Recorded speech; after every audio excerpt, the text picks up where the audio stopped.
sa may tulay, hanggang sa kahit din ang tulay, hanggang sa mabogan.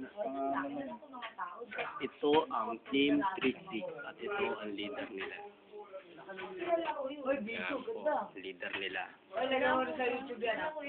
Sige bro, lalagay ko ito bukas. Ito naman ang Team Joy.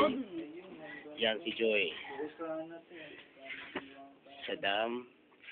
Si Tita Letty. Yeah. Yeah. Sige kayo, YouTube ko to. Mapo-broadcast kayo. Alaan nyo, ha? Oy, maliwanag ang loob ko sila. May to. Mag-tagay kami nila. Sino ang tatagay niya? Pwede yung ano na lang, talo ba lang sa lahat? Ganun nga rin. Tingnan natin kung sino ang tatagay. Ayan. Sa mga di nakakaalam, tubig po ang ininom nila. Pinya yan, alam mo, pinya. Pinya pala. Latak, ang daming latak ah. Oo. Relatak na yun. Lusot sa mukha ng leader. Ayan. Pakit pa kunyari.